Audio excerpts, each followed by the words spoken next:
IVR တဘာပတ်ဝန်းကျင်အခွင့်အရေးလှုပ်ရှားမှုအဖွဲ့မှဒါကာနဲ့အတူနယ်သာလန်နိုင်ငံကိုခီးထွက်ခဲ့ကြတယ်သူတို့က share ကုမ္ပဏီရဲ့အစုရှယ်ယာရှင်များရဲ့နှစ်ပတ်လည်အထူးအစည်းအဝေးကိုတက်ရောက်ခဲ့တာပါဒီမှာလှုပ်ရှားမှုတစ်ခုလုပ်တင်တယ်လူတိုင်းရေနံကုမ္ပဏီရုံးတွေရဲ့ရှေ့ကိုသွားပြီးတော့အဝတ်စားတွေချွတ်ပြီးတော့ကြားမြင်ပေါ်မှာတေးပေါက်အဲ့လိုမျိုးလုပ်ရင်အရန်ကောင်းပါပဲအဝတ်စားတွေကိုကင်မြောက်ပြီးတော့သူတို့ရဲ့ရင်သားတွေပေါ်အောင်ပြဒါဟာကျင်းစာတစ်ခုဖြစ်တယ်ဆိုတော့သိသွားကြမယ်လေသူတို့ရဲ့ပြားချက်နေတဲ့ရင်သားတွေကိုမြင်လို့ရှိရင်ရေနံတွင်းတွေမကြခင်ခန်းချောက်သွားတော့မယ်ဆိုတာကိုသတိရကြလိမ့်မယ်ဒီမိန်းမတွေဟာသူတို့ရဲ့ကလေးတွေကိုနှိုးတိုက်ဖို့အတွက်သူတို့ရင်သားတွေကိုအသုံးပြုရတယ်လေအဲ့ဒီနှိုးတွေခန်းချောက်သွားလို့ရှိရင်ကလေးတွေဘာဖြစ်သွားမလဲဆိုတာကိုသိလားလက်တွေကသူတို့ကိုကျင်းစာတိုက်ကြမယ်လေနိုင်ဂျီးရီးယားကတရားသူကြီးဟာ share ကုမ္ပဏီဓာတ်ငွေတွေကိုမီးရှို့တာရပ်တန့်ရေးအတွက်တင်ပြရမယ့်အစီအစဉ်တစ်ခုပေါ်ရပ်တန့်မှတ်ထားပေးပါတယ်ကျမမေးချင်တာကတရားရုံးကအမိန့်ချထားပါတယ် share ကိုအစီအစဉ်တစ်ခုတင်ပြရမယ်လို့အမိန့်ချထားပါတယ်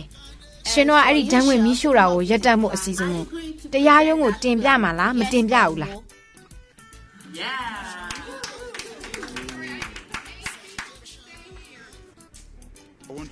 ကျွန်တော်သိချင်တာကဒီလမေ31ရက်နေ့ရဲ့အမှုပေါ်မှာခင်ဗျားတို့ရဲ့သဘောထားအမြင်မှာခင်ဗျားတို့ကဓာတ်ငွေမီးရှို့တာတွေရပ်တန့်သွားတာကိုလိုချင်တာလားမှန်ပါတယ်ဓာတ်ငွေမီးရှို့တာရပ်တန့်သွားရေးကိုကျွန်တော်တို့လုံးဝသဘောတူပါတယ်ကျေးဇူးအများကြီးတင်ပါတယ်ကျွန်တော်ကခင်ဗျားတို့ကိုလာပြီးနှုတ်ဆက်တာပါခင်ဗျားတို့ကဘယ်ကလာလဲနိုင်ဂျီးရီးယားနိုင်ငံဘယဲဆာပြည်နယ်ကပါကျမဆန္ဒကိုပြောရရင်လူကြီးမင်းတို့ဓာတ်ငွေမီးရှို့တာတွေကိုရပ်ပစ်ဖို့ပါဒါအန္တရာယ်များတယ်လေ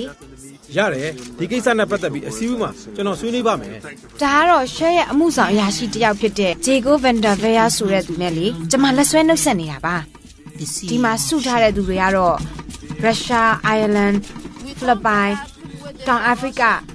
နိုင်ဂျီးရီးယားအဲ့ဒီနိုင်ငံတွေကလာကြတာပါဥရုမလူဖွဲ့စည်းရလေကျမတို့စုစည်းကြတယ်ပြီးတော့တညီတညွတ်ထဲသွားပြီးတောင်းဆိုခဲ့တယ်ဒါကတော့အိုမီရီဆိုတဲ့သူလေသူဘာပြောလဲဆိုတာကိုဆက်ပြီးနားထောင်ကြည့်ပါ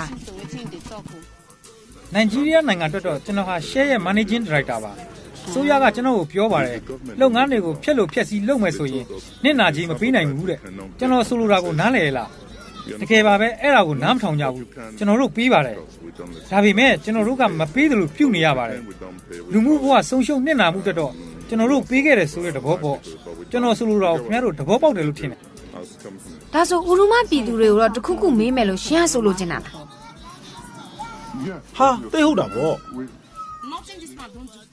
သူတို့ဘာမှလည်းမပေးသေးပါဘူးအလကားမဟုတ်တာတွေရှောက်ပြောနေတာဟာသိဟုတ်တာပေါ့तू ကလူဖြူတွေနဲ့ပေါင်းပြီးတော့ကျမတို့မျက်စိတွေကိုပိတ်မယ်သူကျမတို့ဘာမှပေးမရှိဘူးဘာမှလည်းပေးမသိဘူးရေနံယူဖိတ်မှု95%ကိုကျွန်တော်တို့ရှင်းလင်းပြီးပါပြီဒီနေ့မှာတော့ကျန်တဲ့ဟာတွေက80%လောက်ကိုရှင်းလင်းပြီးဖြစ်ပါလိမ့်မယ်ကုမ္ပဏီအစုရှယ်ယာရှင်တွေဒီလူကိုခေါ်ပြီးတော့ပြောတင်တယ်သူ့ကိုအလုပ်တောင်ဖြုတ်ပစ်တင်တယ်သူ့နေရာမှာကျမတို့ကူညီနိုင်တဲ့နောက်တက်ကိုအစားထိုးခန့်ထားတင်တယ်သူ့ကိုခေါ်ပြီးပြောကြပါ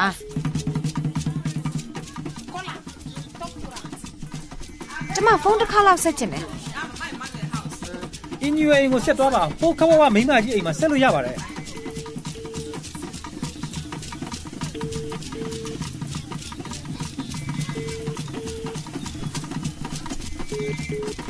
ဘူးမဖုန်းမကင်ဖုန်းကင်မဲ့လူဘူးမမရှိဘူး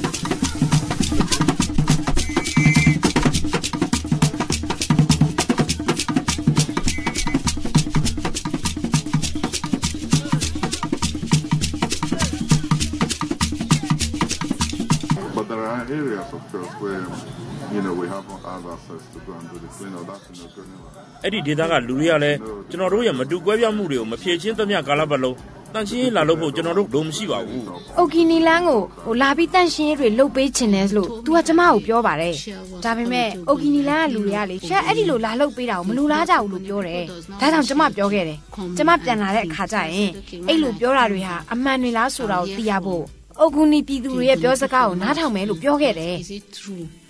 ရှက်ဒီမှာတခါမှတန်ရှင်းရေးတွေလာမလုပ်ပါဘူး။ကျွန်တော်တို့ညင်းတယ်။သူတို့လည်းတခါမှမလာဘူး။ ရှဲကိုဒီကိုလာပြီးတန်ရှင်းတွေလာလို့ဖို့ကျွန်တော်တို့ကတစ်လျှောက်လုံးတောင်းပန်လာခဲ့တာ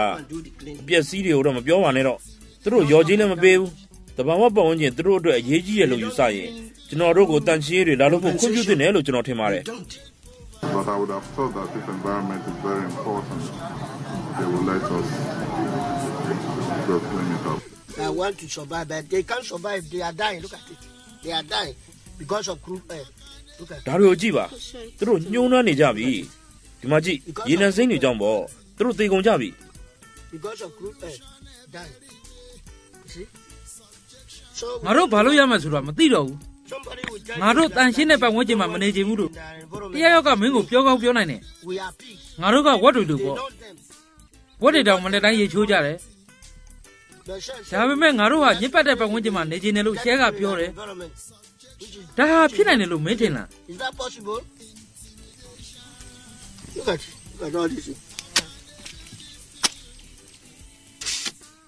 ဘီနီမှာရှဲကိုတောင်းဝင်မိချို့တာတွေကိုရပ်တန့်ဖို့အစီအစဉ်တစ်ခုတင်ပြရမယ်လို့ပြောထားတယ်အစီအစဉ်ကတော့ရှိပြီးသားပါဒါပေမဲ့ဖက်ဒရယ်အစိုးရက ဒါဆိုဒီနေ့မေလ31ရက်မှာရှယ်ကအဲ့ဒီအစီအစဉ်ကိုတင်သွင်းမယ်ပေါ့နော် ဟို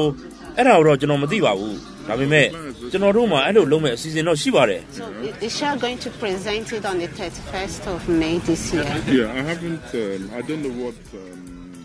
We have a plan. သူကတော့သူ့ကုမ္ပဏီသူ့ငွေကြေးသူ့အလုပ်ကိုပဲကာဝယ်ပြောနေသူဒီမှာဘာဖြစ်နေလဲဆိုတော့သူကောင်းကောင်းသိတယ်သူရလူကိုသူခိုင်မြဲစေချင်တယ် နိုင်ဂျီးရီးယားမှာရှိတဲ့လူတိုင်းလိုပဲအစိုးရစီကိုမင်းကငွေစင်းတင်လို့ရှိရင်သူတို့တစ်ခါမှသဘောမတူဘူးသူတို့ကအဲ့ဒီဘတ်ဂျက်ကိုဖျက်ထုတ်ကြမှာပဲ Really, it's not. ဒီလိုအကျဉ်းပြတ်ချစားမှုတွေကိုကင်တွယ်ရတဲ့အခါမင်းကအရာတိုင်းလုံလုံနဲ့ထိတွေ့ဖြည့်ရှင်းရမှာပဲစိုးတာတစ်ခုက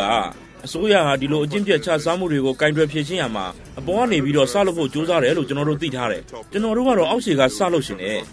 ခမားကအစိုးရကိုခြားစားတယ်လို့ပြောတယ်ပြီးတော့ခမားတို့ကရေနံတူးတယ်ဒါဆိုအဲ့ဒီခြားစားမှုကိုမပြင်းမချင်းရေနံတူးတော့ကိုရက်လိုက်ဖို့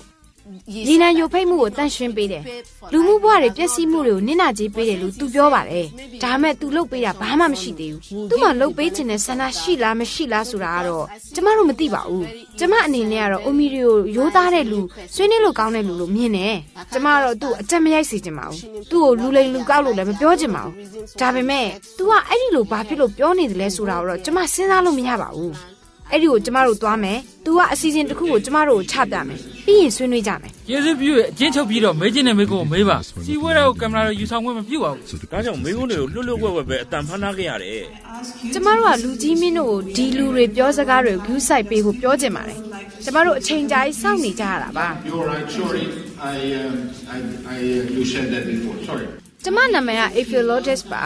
ကျမကတော့ဘရဲစာပြည်နေရပါတရားရုံးချုပ်ကနေပြီးတော့ shell ကိုဓာတ်ငွေ့မီးရှို့တာတွေရက်တက်ရင်းနဲ့ပတ်သက်ပြီးတော့အစီအစဉ်တစ်ရက်တင်သွင်းမှုအမိန့်ချထားပါတယ်လူကြီးမင်းတို့အနေနဲ့လည်းဒီအစီအစဉ်ကိုတင်သွင်းဖို့အခြေအနေရှိပါသလားဆိုတာကိုကျမသိချင်တယ် 2009ခုနှစ်မှာဒီမီးတွေကိုငြိမ်းသက်နိုင်ဖို့အရေးကိုကျွန်တော်တို့ဆုံးဖြတ်ထားပါတယ်တရားရုံးရဲ့အဆိုပြုချက်အရပါပိုရှင်းသွားအောင်လို့ရှေ့မှာလည်းတရားဥပဒေအရသာလောက်သွားမှာပါကျွန်တော်တို့ရုံးတော်ကိုလည်းအယူခံတင်သွင်းထားပါတယ်အယူခံကတရားစီရင်ချက်ကိုဆိုင်းငံ့ပေးဖို့အရေးနဲ့ပတ်သက်ပြီးတော့တင်ထားတာပါ तू ကအစိုးရကိုအပြစ်ပုံချဖို့ကြိုးစားနေတယ် ဒါကိုကျွန်တော်တို့ဘာကြောင့်မြန်မြန်မလုပ်နိုင်တယ်လဲလို့မေးရင်အစိုးရအနေနဲ့ငွေကြေးအစင်သင့်မဖြစ်သေးပါဘူးကျွန်တော်နားလည်တာကအစိုးရမှာတခြားအရေးကြီးတဲ့နေရာတွေမှာငွေကြေးတွေကိုတုံးနေရပါတယ် Many pressing other priorities for the use of their funds. The duty of ဓာတ်ငွေ့မီးရှို့တာတွေကိုရပ်ဖို့အရေးဟာဓာတ်ငွေ့မီးရှို့တဲ့ကုမ္ပဏီတွေမှာသာတာဝန်ရှိပါတယ် company flaring the gas, e.g. Shell Petroleum, ဖက်ဒရယ်အစိုးရနဲ့ဘာမှမဆိုင်ပါဘူး not အစိုးရကသူတို့လုပ်နိုင်တာကိုလုပ်ပြီးပြီ the federal government has done its own part. နိုင်ဂျီးရီးယားမှာဓာတ်ငွေ့မီးရှို့တာကိုဥပဒေအရတားထားပြီးပြီ Nigeria. ကျွန်တော်တို့ဓာတ်ငွေ့မီးတောက်တွေအားလုံးကို2009ခုနှစ်မှာငြိမ်းသတ်နိုင်မှာပါဖြစ်နိုင်လို့ရှိရင်အမြန်ဆုံးဆောင်ရွက်ချင်ပါတယ်ဒါဟာနိုင်ငံရေးပြဿနာတစ်ခုမဟုတ်ပါဘူးသူတို့လုံနိုင်တယ်လို့ထင်ရင်လုံလိုက်ရုံပဲပေါ့သူတို့အနေနဲ့လည်းဒါတွေကိုမဖြစ်မနေလိုက်နာပြီးလှုပ်ဆောင်သွားကြရမှာပါဒါဟာလိုအပ်ချက်တစ်ခုလည်းဖြစ်တယ်ဥပဒေတစ်ခုလည်းဖြစ်တယ်အခွင့်အရေးတစ်ခုလည်းဖြစ်တယ် တာဝန်တစ်ခုလည်းဖြစ်တယ် ဂျီရီးယားဆိုတဲ့တိုင်းပြည်တစ်ပြည်နဲ့ပတ်သက်လို့လူကြီးမင်းတို့ဆုံးဖြတ်ခဲ့တယ်အဲ့ဒီကအစိုးရဟာဘလို့အစိုးရမျိုးလဲဆိုတာကိုလည်းလူကြီးမင်းတို့သိတယ်သူတို့ကလူကြီးမင်းတို့ကိုဓာတ်ငွေမီးရှို့တာတွေရပ်တန့်ဖို့ပတ်စံပေးမှာမဟုတ်ပါဘူးရှဲဟာဒါတွေအတွက်တာဝန်ယူကိုယူရမယ်ဒါကိုတာဝန်ယူကင်တွေမဖြေရှင်းနိုင်ရင်လူကြီးမင်းတို့အနေနဲ့နိုင်ဂျီးရီးယားမှာစီးပွားရေးမလုပ်ပါနဲ့ဒါကဥပဒေမဲ့ပြရုပ်တစ်ခုပါပဲဓာတ်ငွေတွေမီးရှို့တာကိုဥပဒေနဲ့မညီဘူးလို့ကျွန်တော်တို့ကအမိန့်ထုတ်ထားပြီးပါပြီဒါဟာအခြေခံဥပဒေနဲ့မညီညွတ်ပါဘူးအသက်ရှင်ရက်တိကိုနဲ့ဒုက္ခသိက္ခာဆိုတဲ့အခွင့်အရေးတွေပေါ်ချိုးဖောက်ခြင်းဖြစ်တဲ့လို့ပြောထားပါတယ်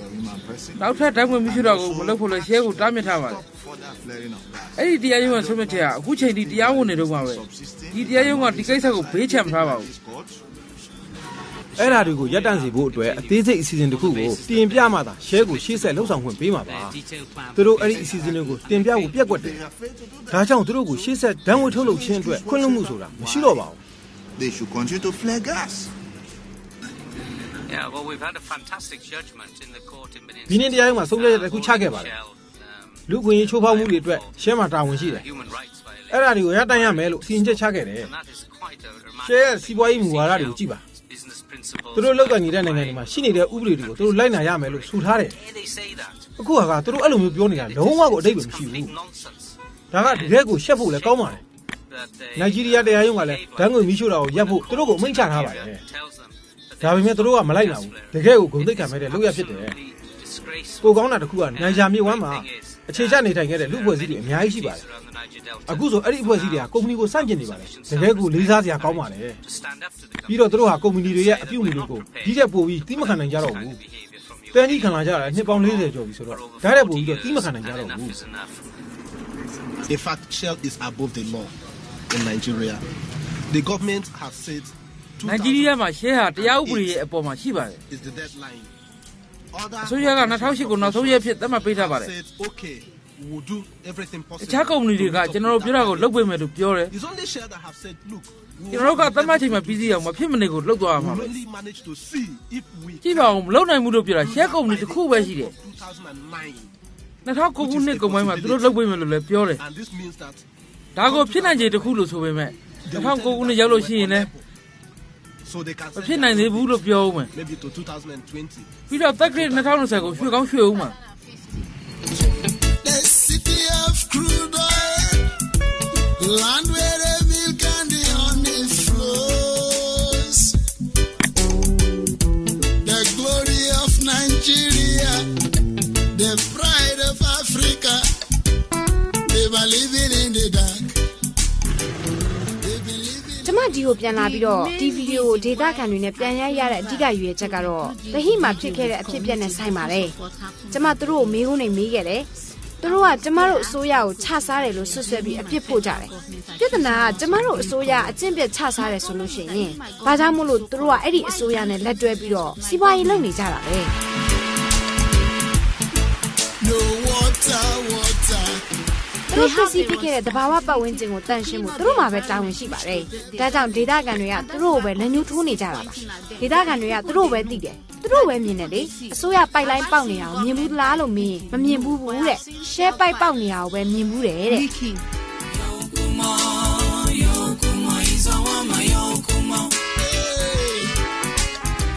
ဟိုဒရိုက်တာဆိုတဲ့ဝမ်းနဲ့တူတဲ့လူလေသူတို့ရေနံတွင်းတို့ပိုင်ထားကြတယ်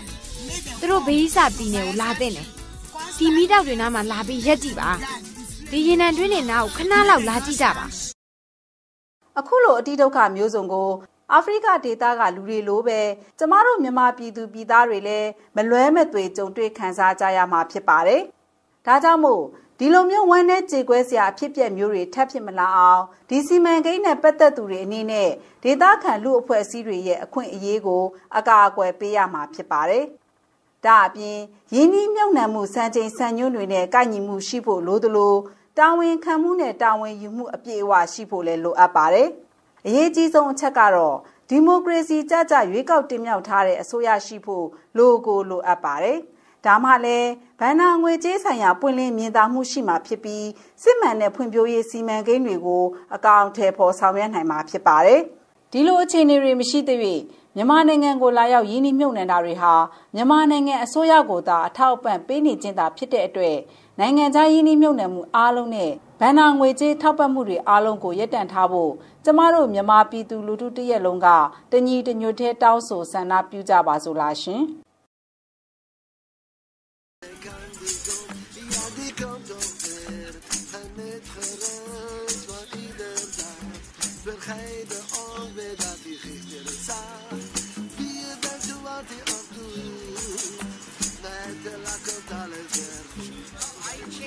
အိုင်ဗီယာတဘာပါ